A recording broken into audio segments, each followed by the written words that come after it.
li ci wax mooy ñëpp gis ngeen Sénégal Tivaouane yëpp gën nañu mobiliser pour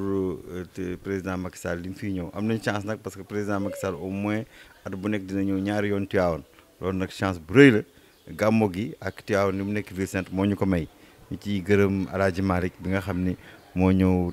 nekk Tivaouane toog fi ba ñu instauré fii gàmmo bu président di fi ñëw loolu lu baax la. Parce que quand le président vient quelque part day indiwaale développement parce que président bu fiy ñëw dinañ defaraat tali yi defaraat ndox mi defaraat toogaay bi defaraat yooyu yëpp donc loolu lu gën a baax te ci ñun donc vraiment teeru nañ ko teeru bu rafet ñu wax ci waxi jàmm wax ni nañu cultiver jàmm parce que fu jàmm amul rek dara mënu faa am bu fekkee da ngaa ragal génn sa kër sax pour dem boutique boo demee boutique mu xam ni xëy na doo ñëwaat kon doo def dara donc vraiment jàmm moom nañ ko ñëpp nañ ko cultiver parce que dañu naan ay yemul ci bopp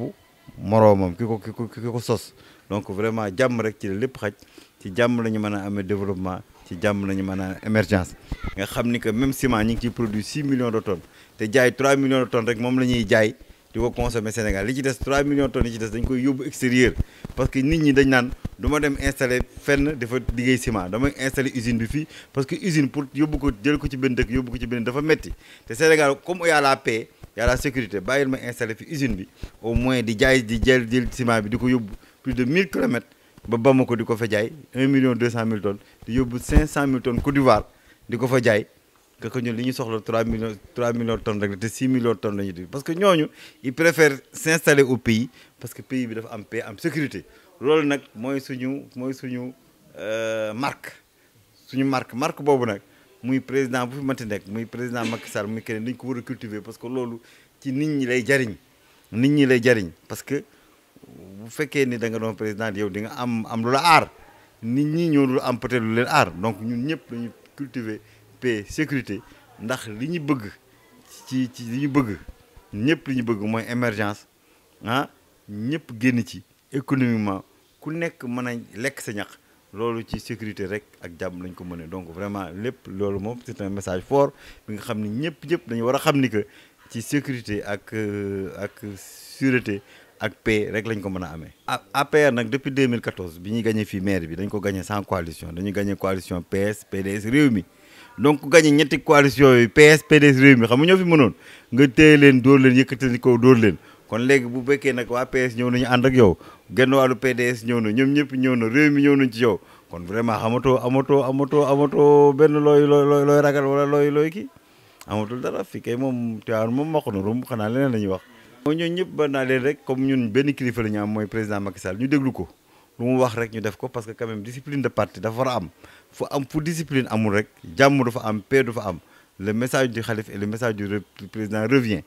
parce que loo gis organisation bu ci gis rek discipline dafa war a am bu président joxeñee gauche ñun ñëpp dañu war a joxoñ fi mu joxoñ bu joxeñee droite ñu joxoñ fa mu joxoñ bu tànnee kenn ni kii laa bëgg a jiital ñëpp topp ci li mu wax parce que loolu mooy indi mooy tax xuloo du am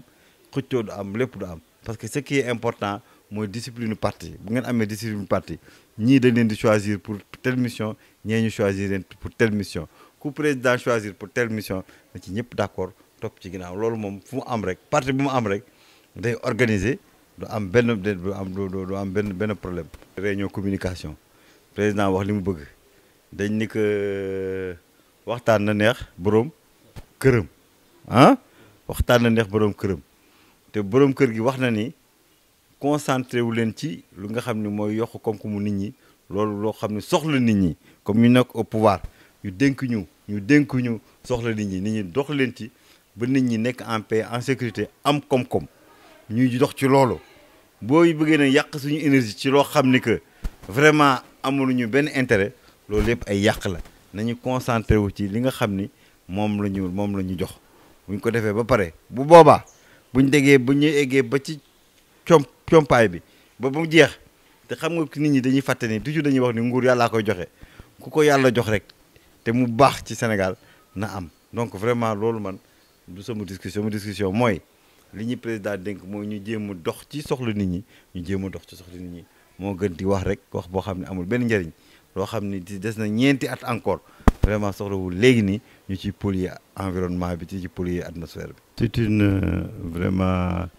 C'est une visite comme il a l'habitude de faire au niveau de Tivaouane. Chaque quand même, Gamou, le président vient à Tivaouane. Donc nous avons la chance, les politiciens de Tivaouane, de recevoir au moins chaque année 2 fois le président de la République. Donc comme vous avez vu devant chez moi, nous avons toujours mobilisé comme nous le faisions avant. Nous avons mobilisé et on lui a souhaité la bienvenue. Et nous avons prié pour qu'il termine son mandat et qu'il amène le Sénégal loin, c'est-à-dire l'émergence en 2035. C'est ça. Donc vous avez vu le discours du président comme le discours du marabout. Ils sont revenus sur la paix. Parce que sans la paix, il ne peut pas y avoir de développement. Donc la sécurité est extrêmement importante parce que la sécurité d'un pays renforce ce qu'on appelle l'attractivité du pays. Parce que quand même, comme vous savez, le ciment, nous produisons 6 millions de tonnes. Mais la consommation locale, c'est 3 millions de tonnes. Les autres 3 millions de tonnes sont consommées à l'extérieur. Donc les gens, ils préfèrent venir installer une production au Sénégal et aller vendre en Côte d'Ivoire et au Mali, au lieu d'aller mettre leur production au niveau du Mali, au niveau de la Côte d'Ivoire. Donc le risque pays est intégré dans les décisions majeures d'investissement des investisseurs. Et ça, tu peux l'avoir qu'avec la paix. Mais vraiment, si on regarde tous les pays qui nous entourent, vous savez que la paix est extrêmement importante au niveau du Sénégal. Donc nous devons tous cultiver la paix, parce que sans la paix, nous ne pourrons pas vraiment accéder à l'émergence. Et vous savez que quand même l'option du président de la République, avec le cadre de gouvernance fiable, avec la stratégie crédible qui est le PSE, avec le compte d'exploitation solide, c'est-à-dire l'ensemble des projets qui sont réalisés à temps,